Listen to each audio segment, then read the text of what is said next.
চারদিকে বইছে নির্বাচনের বাতাস, উত্তাল মাঠের রাজনীতি। আওয়ামী লীগের অনুপস্থিতিতে রাজনীতির মাঠে আলোচনায় জামায়াত ইসলামী আসন্ন ত্রয়োদশ জাতীয় সংসদ নির্বাচনকে সামনে রেখে তাই প্রার্থীও ঘোষণা করেছে দলটি। এমনকি দল জেতাতে আসন ছাড় সহ নিজেদের ঐতিহ্যবাহী নিয়ম ভাঙতেও রাজি দলটি।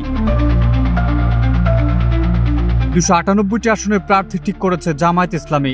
দলের তৃণমূলের ভোটে সব প্রার্থী ঠিক করা হয়েছে বলে জানিয়েছে জামায়াত। এর মধ্যে 2টি আসনে দলটির ঐতিহ্য ভেঙে প্রার্থী নিয়ে প্রকাশ্যে অসন্তোষের ঘটনা ঘটেছে। জামায়াতের জ্যেষ্ঠ নেতারা জানিয়েছেন, জোট গঠন হলে বা কোনো দলের সঙ্গে সমঝোতা হলে শরিক দলের সমর্থনে প্রার্থী সরিয়ে নেওয়া হতে পারে, তাই কিছু আসনে হতে পারে প্রার্থীর পরিবর্তন।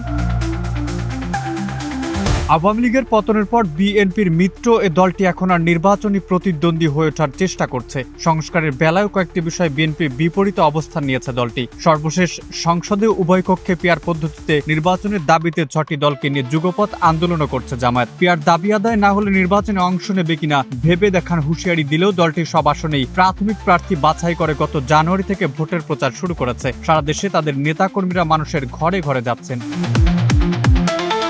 জামায়াত গত বছরের নভেম্বর ডিসেম্বরের প্রথম এবং গত জুলাইয়ের দ্বিতীয় পর্যায়ে জরিপ পরিচালনা করেছে বলে জানিয়েছেন দলের নেতারা। তার দাবি অনুযায়ী জামায়াত রংপুর বিভাগের 33 আসনের সব, খুলনার 35 আসনের সব, রাজশাহী বিভাগের 39টি আসনের 10 থেকে 12টি, বরিশালের 21টি আসনের 3টি, চট্টগ্রামের 58 আসনের 12টি, সিলেটের 19 আসনের 3টি, ময়মনসিংহের 24টি আসনের 2টি এবং ঢাকার 71 আসনের কয়েকটি সহ শতাধিক আসনে বিএনপির বিরুদ্ধে শক্ত প্রতিদ্বন্দ্বিতা গড়ে তুলতে পারবে। তবে জোট বা সমঝোতা হলে সব আসনের কয়েকটি ছেড়ে দেওয়া হবে নির্বাচনী মিত্রদের।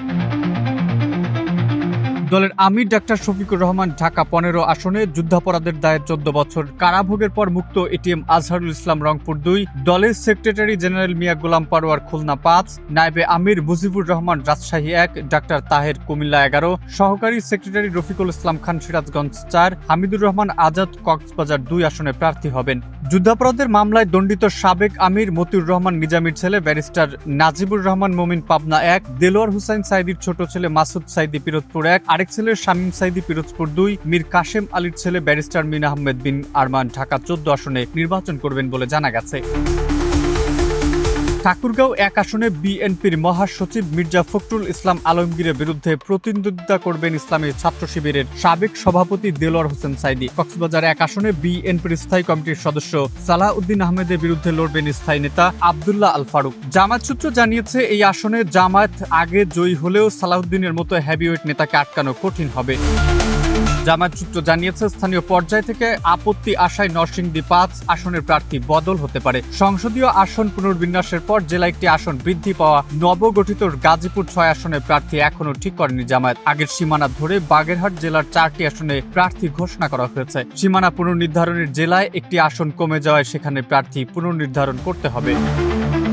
জামায়াত সূত্র উদাহরণ দিয়ে জানিয়েছে, রংপুর 4 আসনে তাদের জয়ের সম্ভাবনা রয়েছে, কিন্তু সমঝোতা হলে এনসিপির সদস্য সচিব আখতার হোসেনকে এই আসন ছেড়ে দেওয়া হবে। এনসিপির আরেক নেতা হাসনাত আব্দুল্লাহ সহ আরো কয়েকজনকে একই রকম ছাড় দিতে রাজি জামায়াত। বরিশাল বিভাগের অধিকাংশ আসন চরমোনাই পীরের দলকে ছেড়ে দেওয়া হবে। উত্তরবঙ্গে যেসব আসনে জামায়াতের জয়ের সম্ভাবনা রয়েছে সেখানেও ছাড় দেবে তারা। এমনকি ভোটে বিএনপিকে টেক্কা দিতে বহু দশক ধরে অনুসরণ করা নিয়মও পরিবর্তন করে দলের বাইরের থেকেও প্রার্থী দেওয়ার কথা চিন্তা করছে দলটি। আগ্রহ ও যোগ্যতা থাকলে অমুসলিম ব্যক্তিদেরকেও বিবেচনা করা হবে।